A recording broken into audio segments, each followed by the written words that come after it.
And welcome, Del. Welcome to the UI Media Network. Hey, Tim, thanks for having me. It's great to be back. Sorry to bother you at home, because I know everyone is at home, all right? I am trying to be a good citizen. If I don't need to be on the road, I'm not right now. But I have a lot of questions about why we're supposed to be locked up in our homes. And we really need to be looking at the data. And so I am not interested in, projecting into, what I think may be going on. I think there's enough in what we do know. And I'm not sure exactly where Ben Swan went, but I know last week on our show and for the last couple of weeks, we've been presenting the actual numbers that we know. And what you're seeing is in last week's show, we looked right at Italy. We're looking right at the usual mortality rate of Italy any other given year, whether it's flu or and all of Europe. And here's what we know. We are not seeing a rise in what they call excess mortality. This means, and these are things that are charted in different ways all across the world. We presented Euromomo. If you go watch the show, when I do my show, I give you the link so you can look at the surveillance system taking place right now as we speak in Europe. And nowhere in Europe is there really a rise. In Italy, there's a slight uptick, but nothing more than normal. Last year, there was a larger uptick. 3 years ago, it looks like Armageddon, and we didn't lock down Europe. But here's when we look at excess, it goes above, we have like a median line, right? This is the median line of accepted deaths, average deaths in Europe, in America, all around the world. And when we look at that mortality rate anywhere, China, Europe, America, we are not seeing a rise in excess deaths. So that means that, and so there's a lot of ways when we talk about being skewed, right? When Ben Swan says it's being skewed, here's what we know. The coronavirus deaths, whatever those may be or how they're calculating it, are not adding on top of usual deaths, meaning they're not on top of flu deaths. They're not on top of our usual COPD deaths or severe upper respiratory infection deaths or cancer deaths or chemo deaths. Those all hold a midline. This isn't sitting on top of that. It's sitting inside of it, right? It's being contained in what are our usual average death rates in every one of these countries. So there's a lot of ways that can be skewed. Number one, here's the questions I have.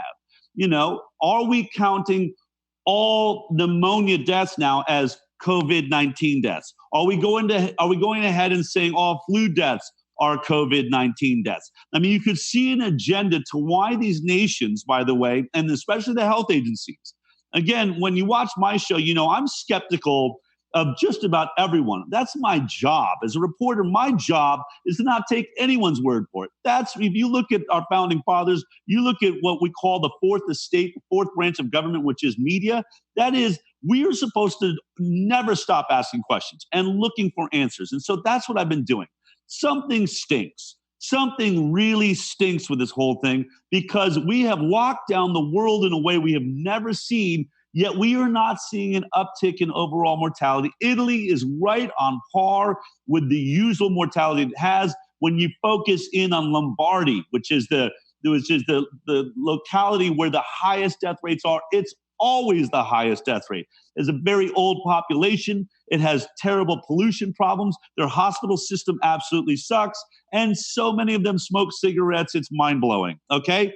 And so you have 100,000 deaths there in just Lombardy every year.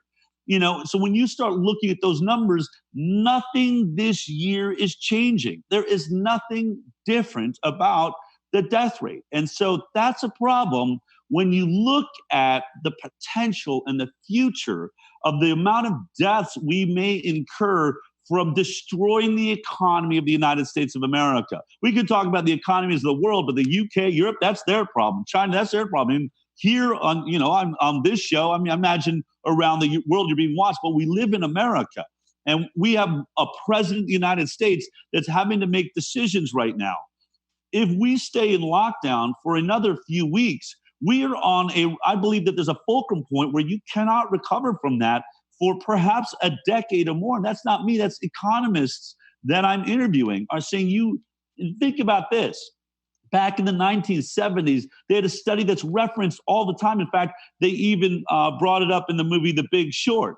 And the idea is that for every 1% unemployment increases in America, 40,000 deaths occur. For every 1%, 40,000 deaths. Now, remember, that's based on 1970s modeling when we didn't have the same size population as we have now. When you change the size of the population, that 1% gets larger, that mortality rate gets larger. Modern economists now say that 1% of unemployment now most likely leads to 58,000 deaths. Many economists are saying just what we've done so far means we're going to be somewhere between 10 to 20,000, 20% increase in unemployment.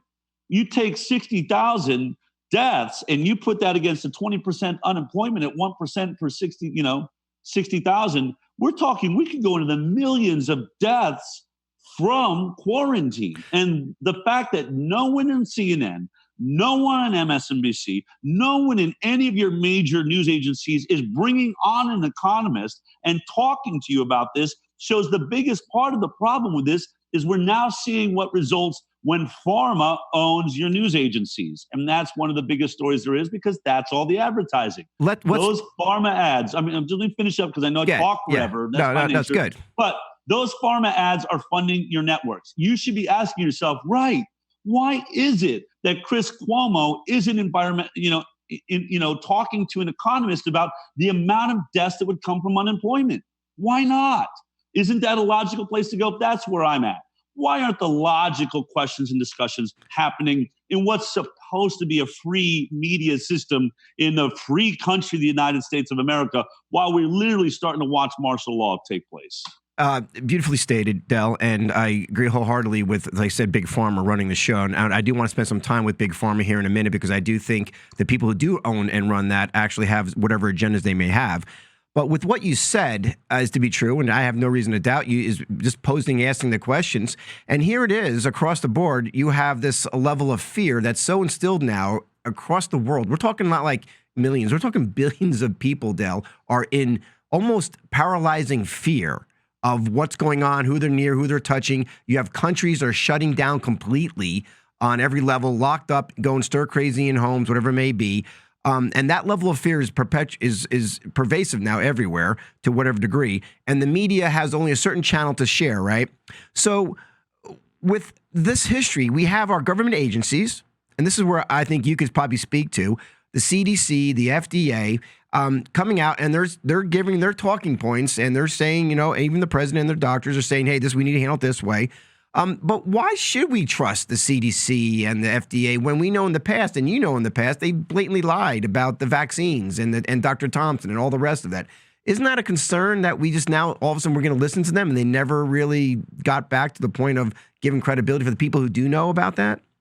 Yes. I think that, like I said, I'm wired to always question our health departments, our government agencies. And, one of the beauties of this conversation, and I think it's why, our audience is growing exponentially right now, because this has allowed us to get away from the discussion of vaccines for a while, at least one level of it, which tends to get, people pigeonholed. There's so much ferocious, opposition or conflict around the idea of vaccinations.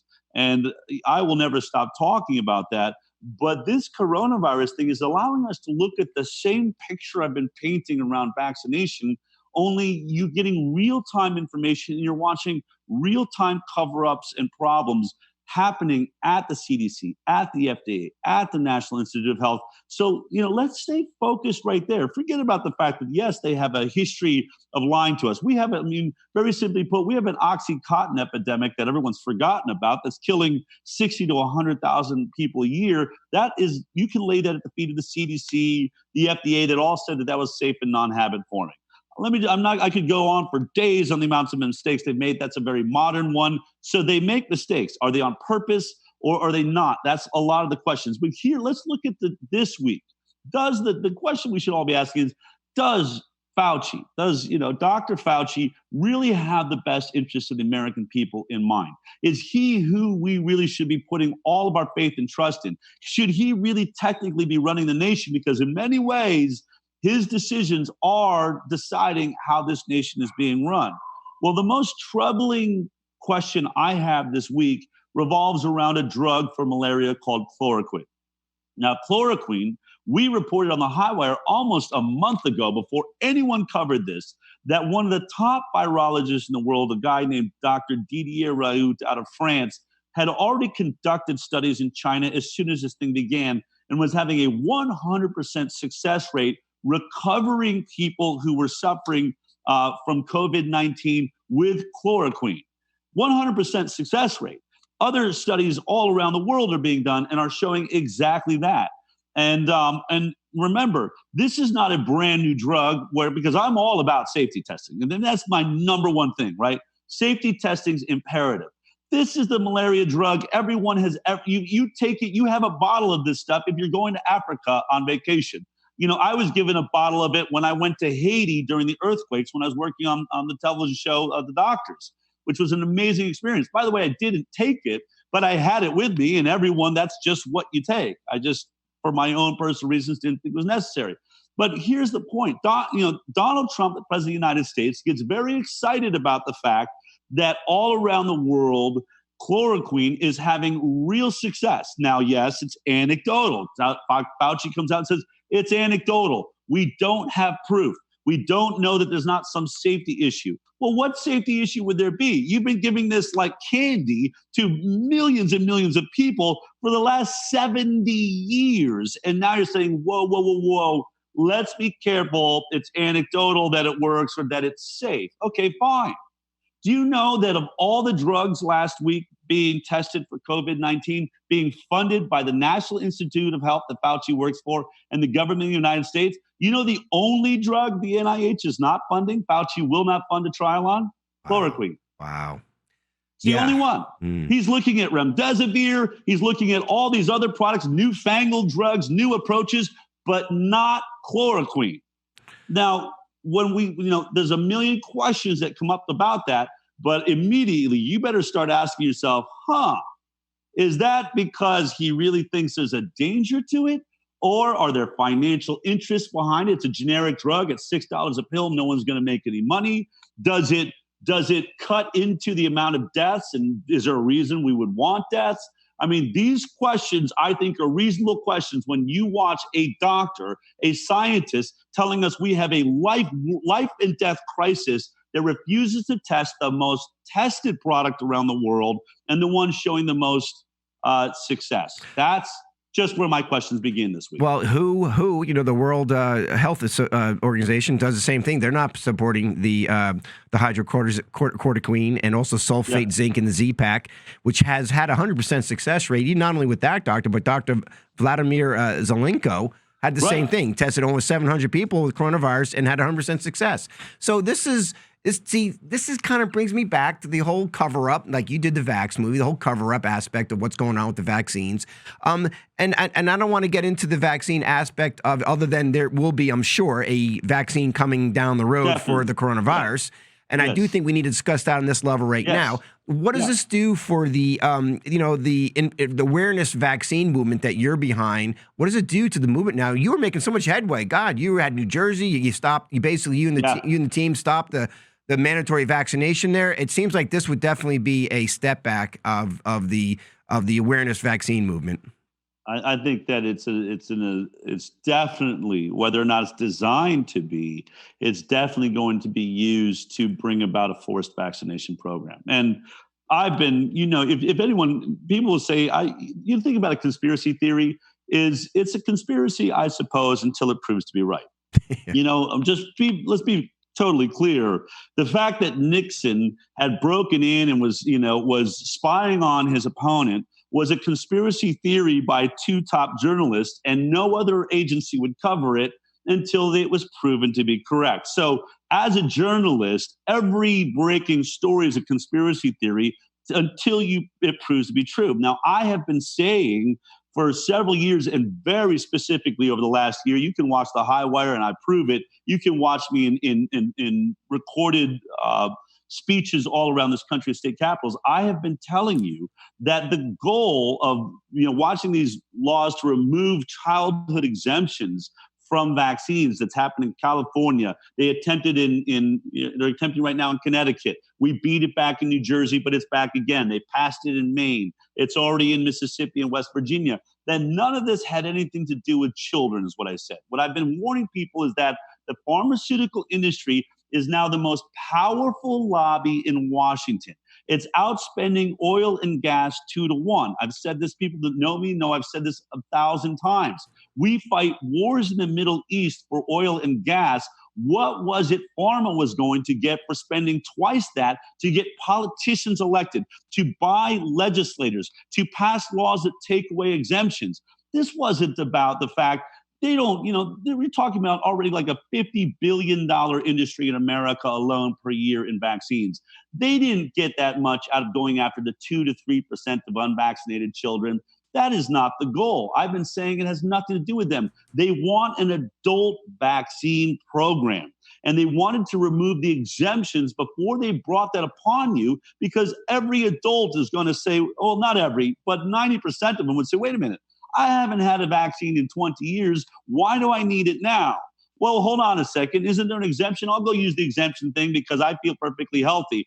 Oh, lo and behold, we removed our exemptions. Those were taken away based on children. I've been saying this is going to happen. I've been saying I thought it was going to be revolving around the ID, the real ID, yes, which has now been rolled back 1 year. They're behind the schedule. The real ID has your, medical information on it. Many states are just, it's too expensive to ramp it up. But I was going to say, we saw this in Argentina last year. Argentina passed a law that says you have to be vaccinated in order to get your driver's license or to get a green card or to get a visa. So they attached the vaccinations of adults to the things you need to travel. I said this was going to happen here. Well, look what this is doing. Number one, you already have Bill Gates, who, by the way, foreshadowed, ironically enough, this incredible, virus potential and the need to quarantine the world. He was screaming, this is the one before the World Health Organization or the CDC ever even said it was. And now he's running around network to network saying, this is the one. Everyone needs to lock down for 6 to 10 weeks. We're going to destroy the world economy. By the way, did you know that he's the second largest provider financially to the World Health Organization behind the United States of America? He's ahead of the UK in the amount of money given to the World Health Organization. And what does he say? Oh, and go ahead, Del. Chip everybody so that we can track their vaccination records. I don't know if I just broke up. Broke up. Yeah, repeat that again. Okay, let me say it again. He is publicly saying we should consider microchipping all of humanity so we can track their vaccination status and track their, antigen disease status. I mean, that's right out of every terrifying futuristic novel that 1984, yeah. It's now happening. Yes. It's happening. Yeah. And it seems like this would be a great opportunity to roll that out. And to me, I hear what you're saying, and it's very obvious for people who are been following it and are aware of it. But you have to look at the majority of the people in the world. We're talking, over 7 billion people are clueless to really who the WHO organization is. No one ever knew Bill Gates is basically funding the World Health Organization. I mean, if you fund that, you have the strings. You can pretty much do what you want and share. And is it a coincidence now because of WHO and because of even President Trump and everyone else that the chloroquine, sulfate, zinc, and Z-Pack is not being pushed out everywhere? Why are we pushing masks and gloves? Why don't we push the solution to the actual a solution to the actual virus? So think about go ahead. Well, I want to get into. We're going to take a quick break, real quick here, and when we get back, Del, I want to talk about too. We got solutions. We got the vaccines. We discussed, and we look. The numbers are skewed. Let's talk about the role of the media and also the the level of censorship that we're seeing that I've never seen before. You can't have any alternative perspectives on the coronavirus unless it's very fear-based or what the mainstream media is pushing. You guys on Roku? Or you on the smart TVs yet? Not yet. We're sticking it out right now in Facebook and YouTube. We have our own website. We have iTunes podcasts. So all of those places. I suppose Roku's a possibility. We've been too busy to figure out, bother with that Yeah, technology. we were joking before off air. We haven't had much time, and you particularly haven't had much time to enjoy, your time organizing your closets and spending time with your family. No, Because right. yeah, I'm busier than ever. I'm busier than ever. Like I said, I may be at my house, but I just got done with like a 4-hour meeting before coming on here. I've now hired investigators, medical investigators now all around the world that are now feeding me information on top of the fact that, I find myself in one of those really, uh, just I really am grateful the way my life is laid out. But I yeah, have scientists now from all over the world that have reached out and said, Del, I've been watching your show. At first, I was skeptical. I thought you were, an alarmist. right. But all of your science is dead on. I can't tell you how many times I've heard this because I think we have the best, investigative team there is out there. But scientists now trust us so much that I'm being fed information. Many of them want to stay, under the Anonymous. radar. Yeah. But they're like, can I provide things that, I'm watching, but I just can't, take the public myself. So that's what the Highwire is providing. It's making it really exciting, but it also means I get phone calls, you name it, middle of the night. I got people calling from the other side of the planet. I have to remind them I live in America. But it's an amazing time. And, I'm Yeah. fascinated by this whole thing. It's really fascinating, if not terrifying. Yeah, It's scary and exciting. I call it yeah, too because it's almost yeah, amazing what we're seeing. So, and speaking of scary and fear based, let's talk about the media here. I just yeah. never seen the likes of.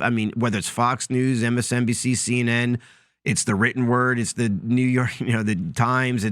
It's everywhere you go, and it's not just here in this country; it's across the board. Yeah. It's very well organized, And Yeah. I know how the process works with Associated Press, and everybody gets the same talking points. There's jokes and videos on YouTube about how everyone's saying the same thing, right? All these different news centers, but it seems like that has taken over to the point where it's either influenced our executive branch or Washington D.C. Last week I thought Trump was like, "Hey, we're about to." Hey, let's get back to work. Come on, let's all get back to work. And then yesterday he comes out with telling everybody that we're going to lock down for another month. It was the media got to him, or what do you think happened? Or was he part of this the whole time? Look, it's really hard to figure out what's going on with Donald Trump. I tell everyone now I'm politically marooned. I am agnostic when it comes to who's running this nation. I've been too deep in investigation to see that everyone has their play. But I do believe Donald Trump is a businessman, and I do believe he ran. He was elected because he was going to treat this nation like a business. I believe that he's very clearly looking at numbers and would love to see America get back online because he sees how detrimental it will be if we don't. Even if it's just self. Again, I have been interviewing people my whole life. So what motivates people is one of the studies that I've been focused on. I would say that's my specialty. You can go to an oncologist to talk about cancer. If you want to talk about human motivation, I've interviewed thousands of people. And what I can see is, he knows he won't get reelected if we go into severe depression. And so there's some self, protection there, which you've always got to have that lens on when he wants to bring everybody back online to work. Is that just so that he doesn't lose the presidency? But remember, if, a million people died because he did that, he would lose the presidency too. So, no one, but let me just put it this way. If you really sit down, you got to have some empathy for anybody sitting in that chair right now, because the way we're seeing this information, who would be able to make this call? I try to run myself through what call would I make and how hard would that be? Because on both sides of the equation, people die. There's no doubt about it. Some people are dying from coronavirus. Is it worse than anything we've seen before? We do not know. But what I do and what you bring up is the big problem. The media's power now in our lives. And by the way, lock everyone in their house and it becomes even more powerful. Now we're just sitting, sucking up this constant mantra of fear and terror. We're all going to die. And by the way, so then you've got to really look at, is the headline true?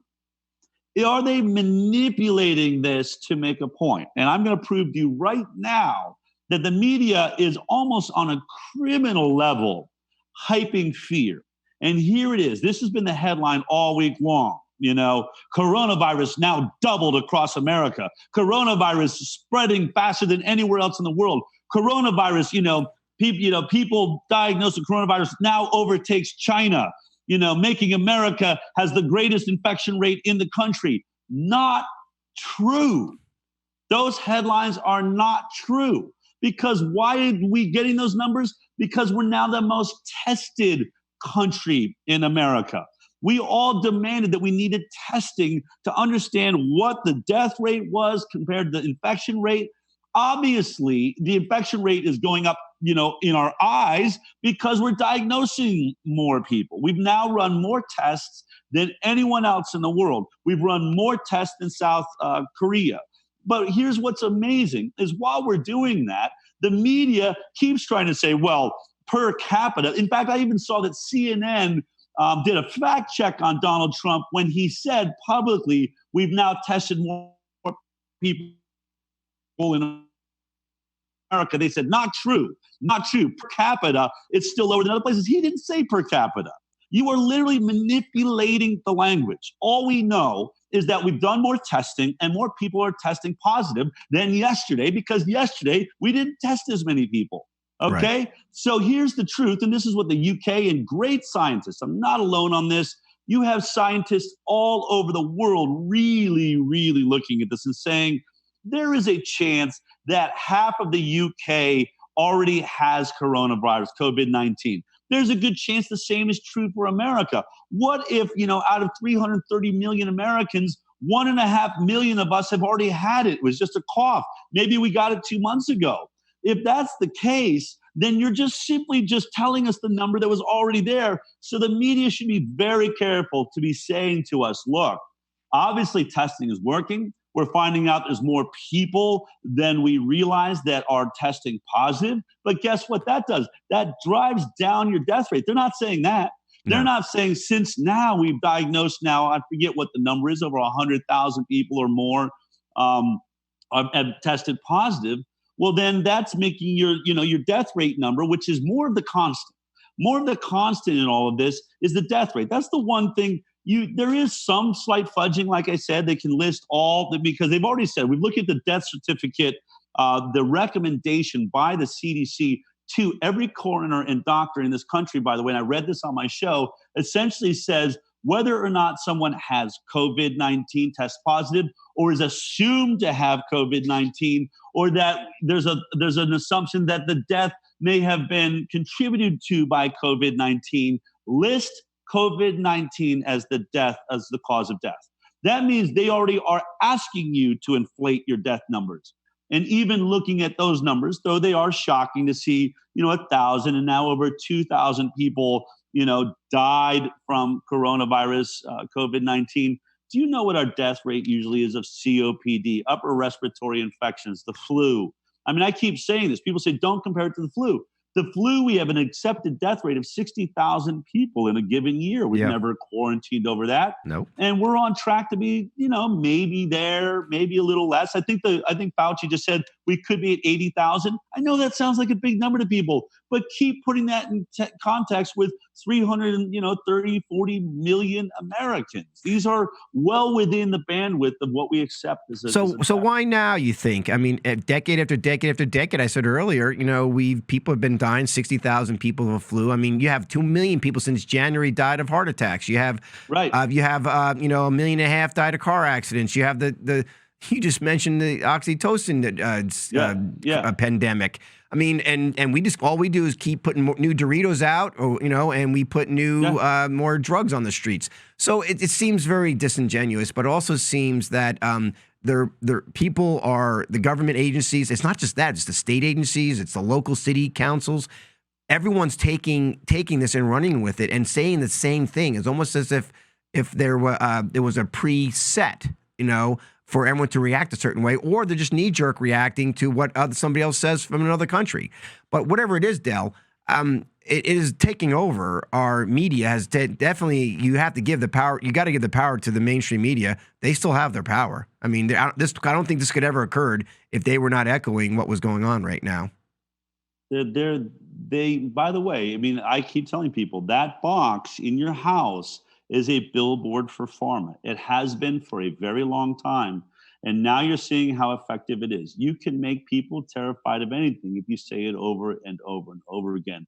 I just thought of a brand new talking. That's why I love doing talk shows like this. Like I get to just, talk to, it's so rare we get to have challenging questions from each other. Absolutely. But you know what I just thought about that What? really does relate to vaccination? We hear, and this is something we can study right now in real time. What you always hear with vaccinations is every medical professional agrees vaccines are safe and effective. Thousands of studies, millions of doctors around the world have all looked at this and said it's safe, right? That's what we hear all the time.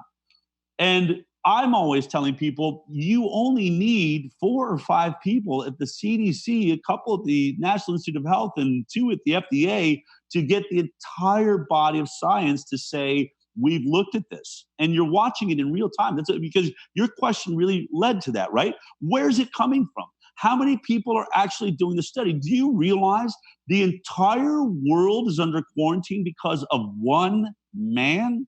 One man named Neil Ferguson, who came up with the imperial model in the UK. This one man and his one model, which is just some computer program that predicts the potential deaths ahead, that one man has gotten the entire world to lock down. Meanwhile, if you watch my show, The Highwire, last week, I ran 20 top virologists and scientists, some ranked even higher than him, saying he's a nutcase and why we are not challenging this stupid model, and it's so obviously off, is incredible. So what you're seeing is how easily all world health will literally carry a talking point that comes from one person. They'll adopt it as their own.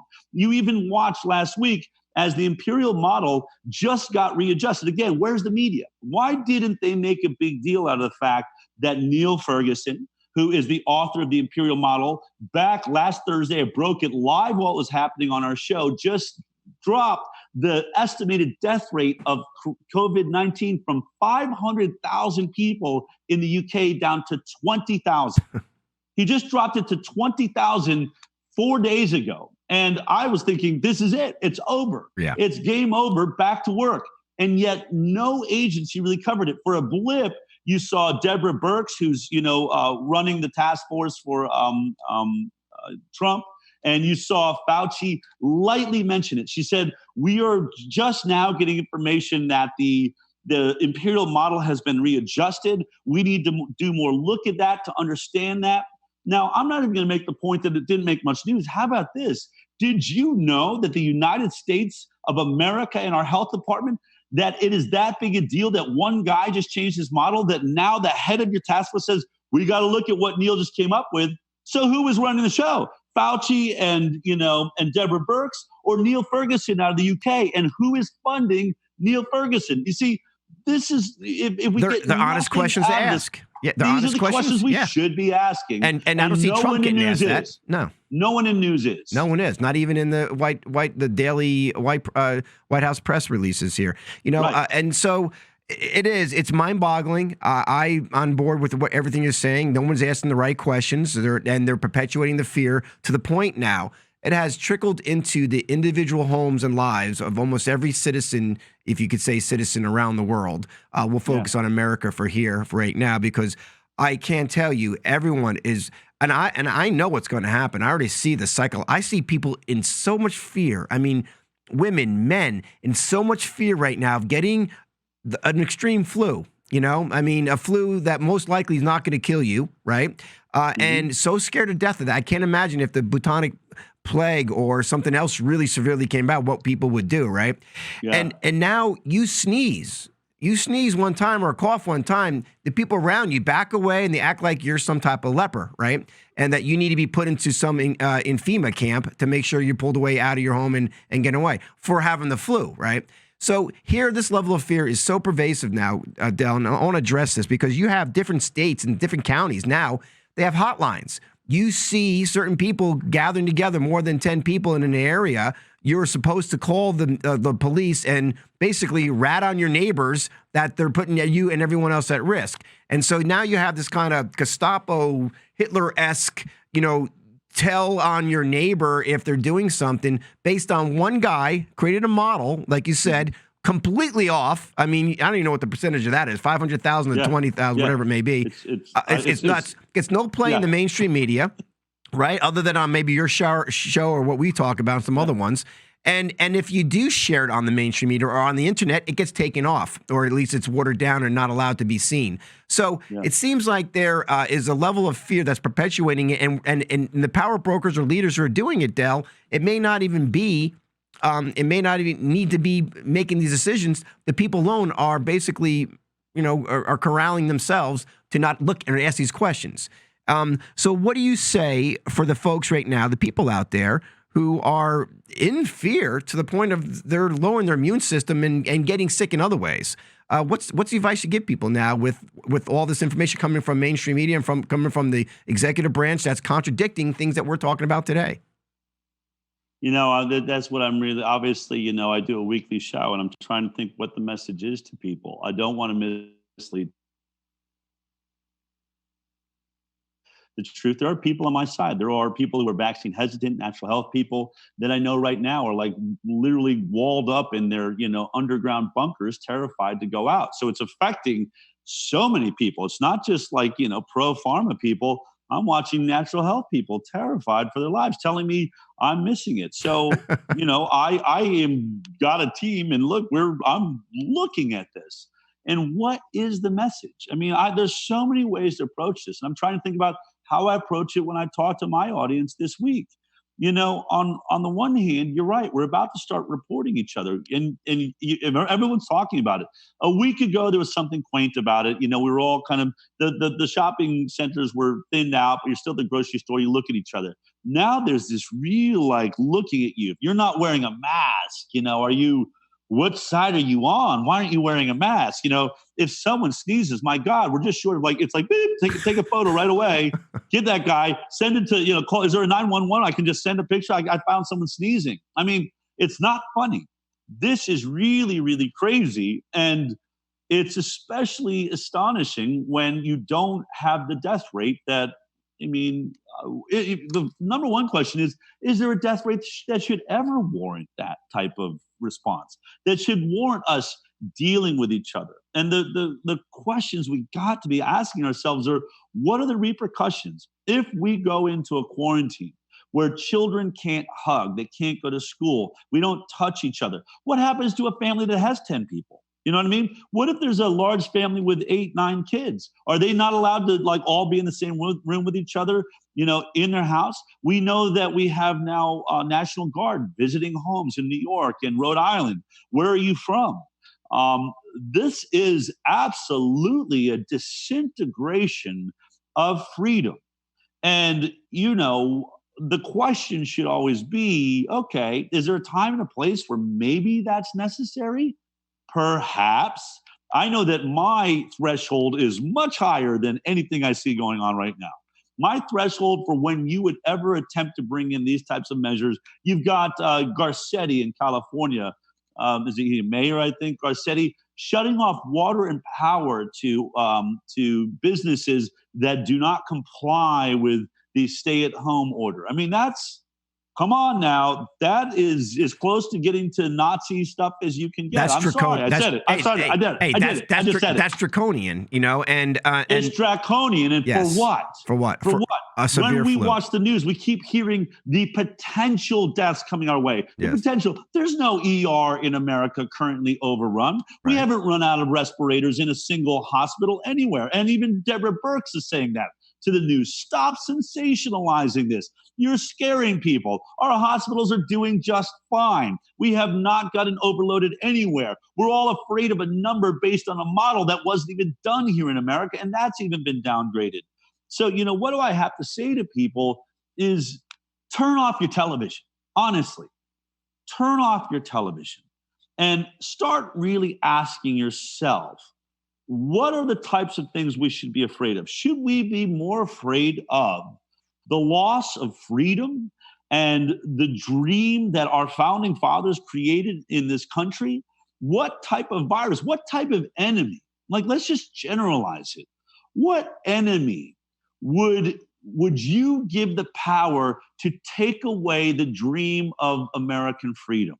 Because we didn't do it after 9/11, if you remember correctly. We seem to be under attack by Al Qaeda and this terrorist group, and Rudolph Giuliani and others, and George Bush. And I don't mean to get political in any way, but the message to America, and especially I was living in New York at the time, and I was proud that Giuliani says, this will not stop our way of life. We will not give them what they want. We will stand firm. We will go back to work. We'll even build a giant building in its place, because we do not let terrorism, we do not let outside entities make us fear ourselves and take away our way of life. Well, really, how is this any different? And, something I'm probably going to get to on my show is really think about the potential of world takeover, world domination. This is something that we don't talk about a lot, especially as a liberal. I grew up a liberal progressive. We used to talk about it, but now it's kind of like, if we're only liberals, as I started getting older, really just were more concerned about the takeover of Republicans than from other nations. Now all of a sudden it's Russia. We're supposed to be really afraid of Russia. Yeah. Well, let's be honest right now. Here's the question I think I'm going to be posing this week, and we're doing a deep dive and investigation into this. Some people will say that coronavirus was created by China. It's escaped from a lab. Others will say it was escaped from North Carolina lab. It opened up in China. Or it's a natural thing, but China, hid the numbers, hid its deaths, or right now, we don't know what the heck is going on, right? But here's what we are hearing about. We're hearing about the fact that China is now starting to ramp up its industry. We're watching coal-firing plants firing up. We can watch via satellite. We're seeing people now on the highways going back to work, right? So think about the repercussions of that. If China ends up only being the only superpower that has its people working for whatever reason, maybe they accepted the death rate. Maybe they know that the death rate's baloney beans and it's no worse than any flu. Maybe they always knew that. Maybe they faked the quarantine. I don't know. It doesn't matter. Here's the point.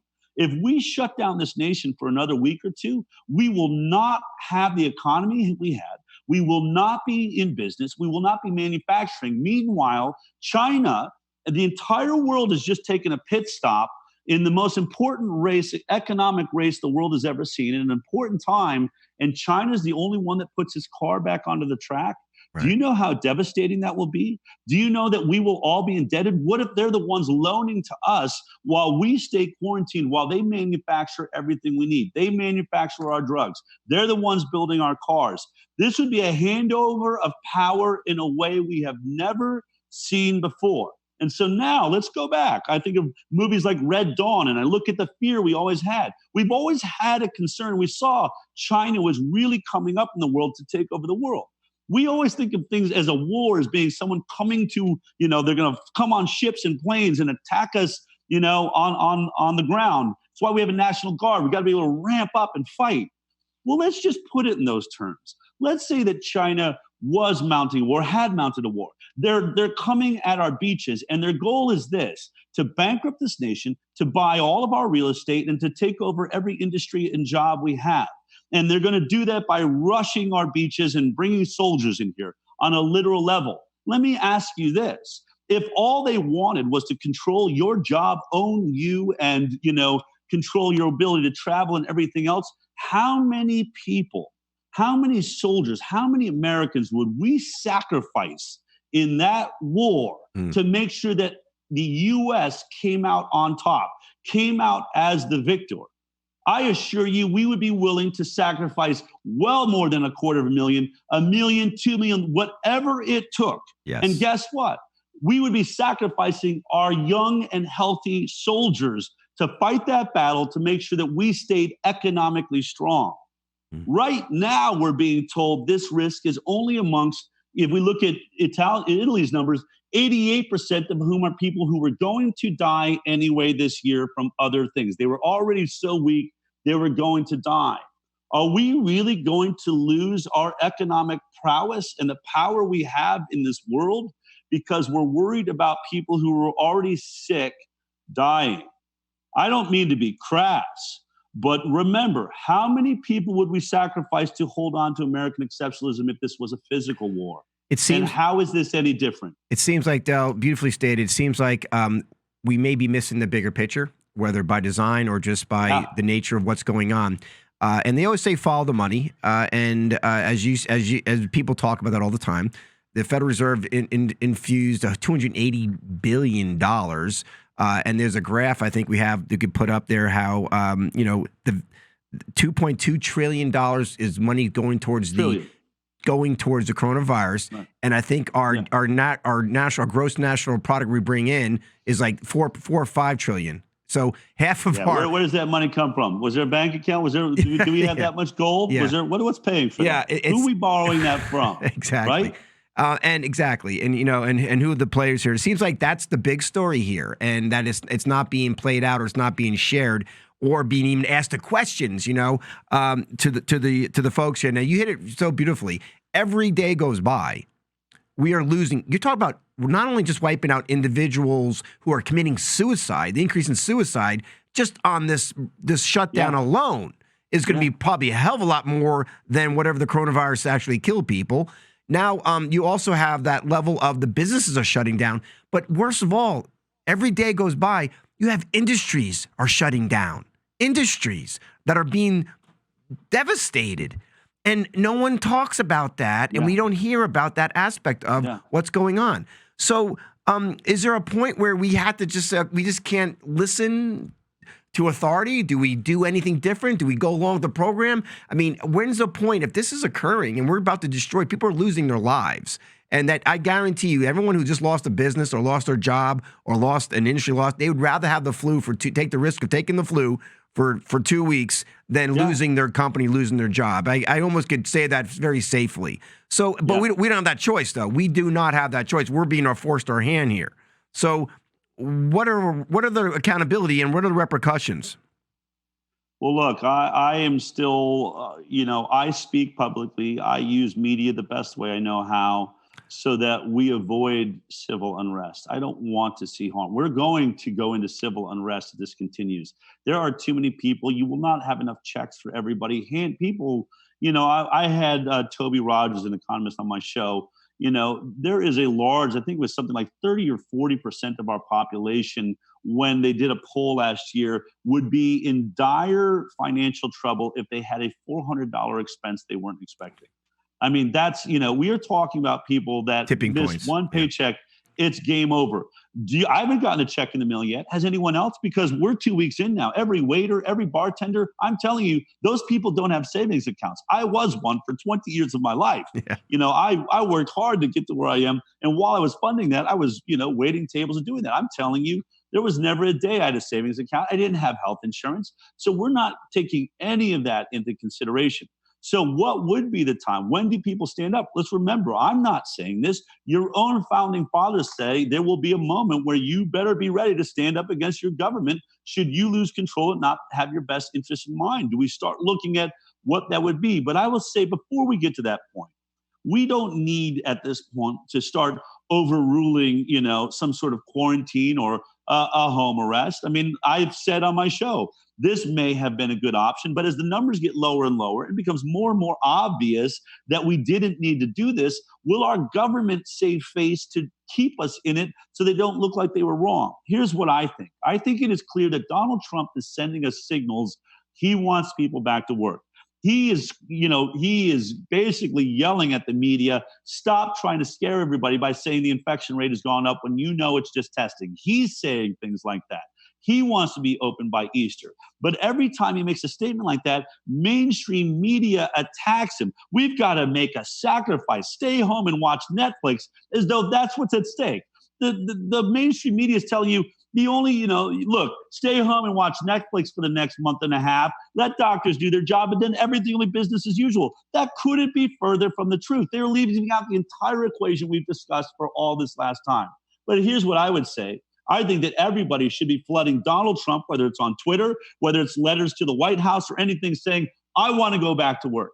I'm willing to stand up for this nation. Let's put all of go ahead and keep your check for $2 trillion. Do this. Why don't you build the best quarantine centers for the immune suppressed and elderly we've ever seen with that $2.2 trillion and let the rest of us go back to work to pay for it.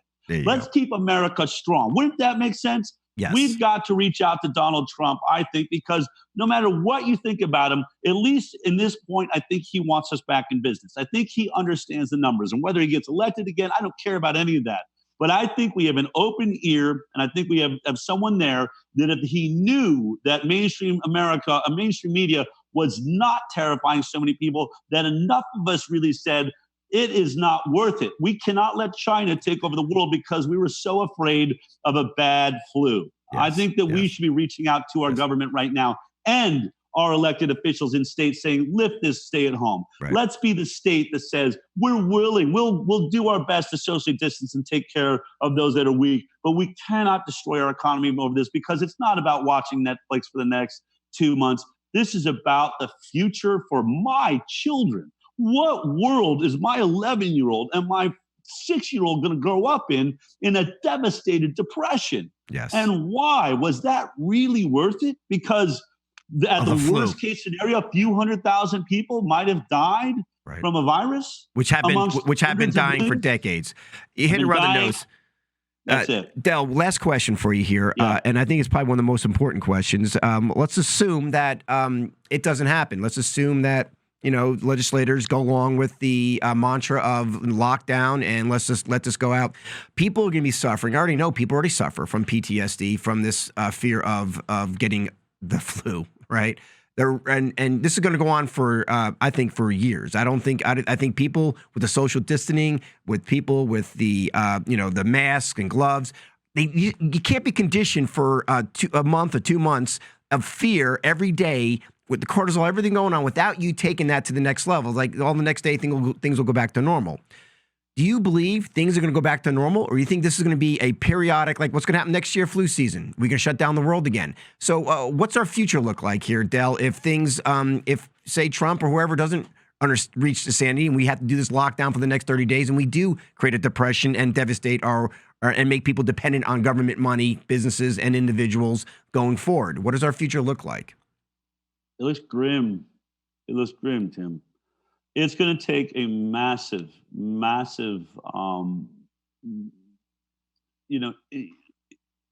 injection of human strength, of an understanding of what we are. I mean, when you think about the chiropractor's philosophy, around this country, that we are innately powerful beings whose bodies want to thrive and live. This is the opposite of that. We are seeing something right now that I said on my show. You used to have people that believed in God, that believed in I was created in the image and likeness of God. I can argue right now that idea is dead.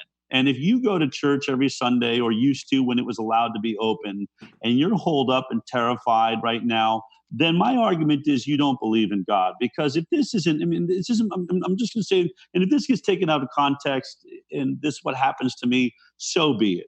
But we grew up with stories, if you're a Christian, where the waters are terrifying, and Jesus reaches out and says, walk on this water, be with me. Yea, though I walk through the valley of the shadow of death, I shall fear no evil. That is how I was raised. That idea is dead right now. As far as I'm concerned, you don't believe that God will protect you. You don't believe that there's anything that has a greater awareness of your humanity in life right now. So what you are witnessing on a very simple level is really an atheistic takeover of the mindset of not just nation, but the world. Oddly enough, it's deriving out of China that has, really lacked that for a very long time. But then I'll take it a step further. For those that really didn't believe in God, and that's been a growing number, we've been watching sort of In God We Trust being taken down and flags and all of that. But then it used to be replaced by science, right? You either believe in religion or you believe in science. Well, if you look at science, at the foundation of scientific principle of evolution is what replaces creationism, which is what I was just describing. You're created in the image and likeness of God. Okay, it's evolution, it's Darwinism, which means the strongest prevail, that the challenges by viruses and bacteria and famines have made us the strong species that we are today and able to survive. I would argue that concept is dead right now today, because now we are terrified that no matter what's happened in evolution, our bodies can't handle a new virus, or really All it is a mutation of a virus that we get every single year. It used to be called the common cold. So we're throwing out Darwinism. And really, we're replacing it with the most terrifying concept there is. We got rid of the strongest survive and therefore make us the strongest species and able to survive anything going into the future.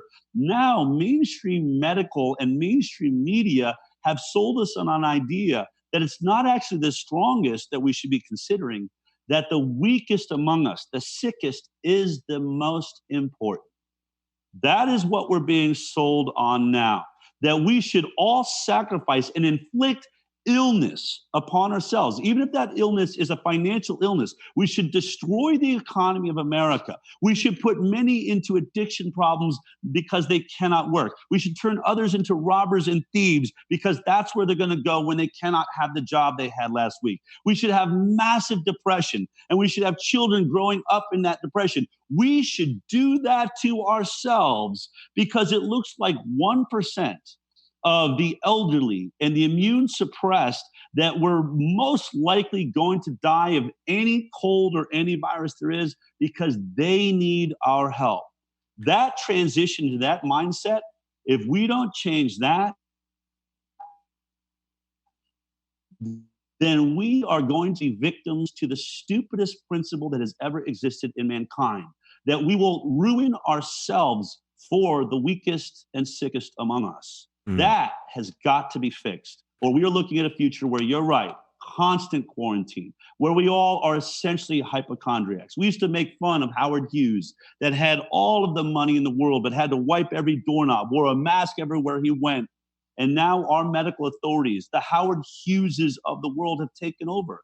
Folks, this is what the world looks like right now. If you ever wondered, this right now is what the world looks like when doctors are in charge. Do you like it? It sounds very insane when you put it in that perspective, and a very thoughtful perspective, Del, too. So I do think, as with you, the new normal will be different. And I think the more we give our power over to the doctors, the authorities that have created or added to the issue that we're dealing with now, the more of our power we will lose and the more fear we will stay in. So I think there will have to be a turning point. And I agree with you. I don't think it's going to come from the power brokers or the leaders or the presidents or the dictators around the world. I think it's going to come from the people who's going to have to rise up to find their own power within and say, okay, enough's enough. I do not fear death. I do believe in God. And I do believe things will be worked the way through because of my belief in that higher source. And yes. I think ending on that note, Del, is probably one of the best ways we could do, because now's a time where faiths are being challenged, and now's a time for us to really look within ourselves. If you're going to be stuck home, maybe turn off the Netflix and go within and look at your own spirituality. Yes. And what you connect and what's really important to you, and what are you willing to do to stand up? Because right now, Del, I believe it's not about just being brave. I think it's about being braver.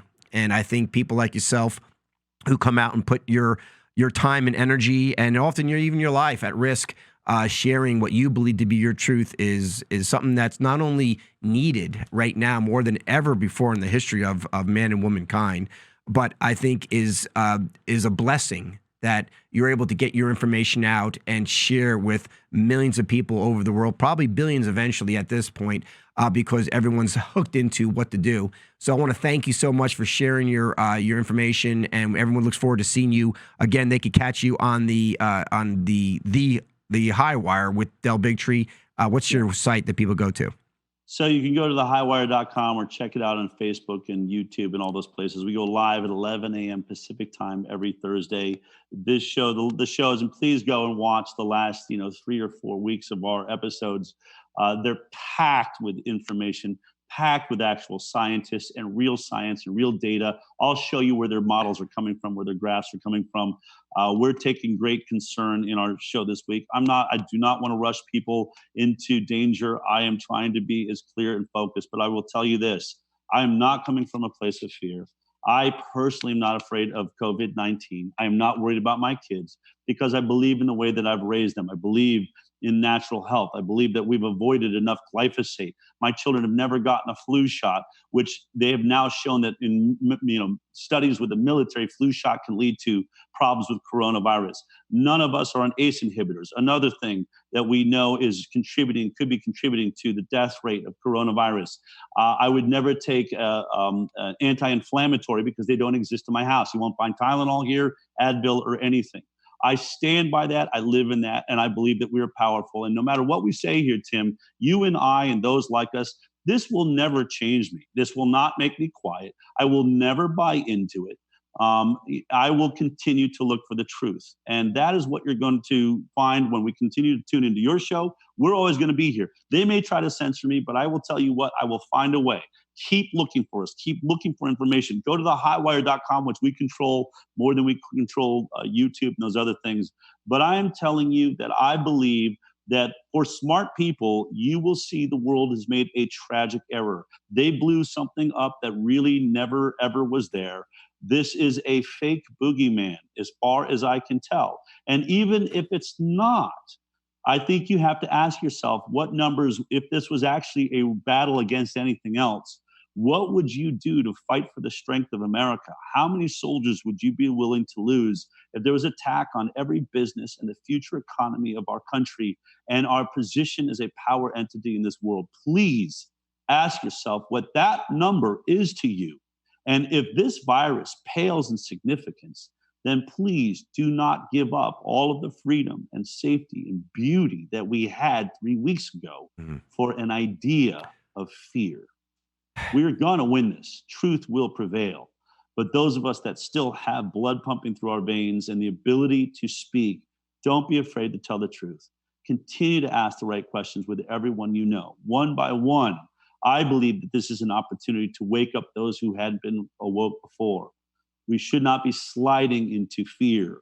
We should be celebrating how powerful and brilliant we are, because we're going to prove the human body in this species is far more powerful than mainstream media tried to lead us to believe this year. And then ask yourself next year who you listen to. Amen to that. And well stated, Del. Thank you so much for coming on and sharing this. Guys, catch more too on WDJY as well as uimediaapp.com. In addition to YouTube and Facebook. Don't forget to wake up tomorrow morning with Shannon and I. We're going to be talking a little bit about the coronavirus, but taking a little break. We're going to be getting into birthing au naturel. Natural birthing. What's that mean? No drugs, right? So more to come, guys. Stay tuned with a lot more shows coming on the network. We are here throughout this crisis. We'll always be here for you, sharing our truth as well. Thank you again. Take care, everyone. The United Intentions Foundation and its associates take no responsibility for the opinions and statements made by the talk show hosts or their guests.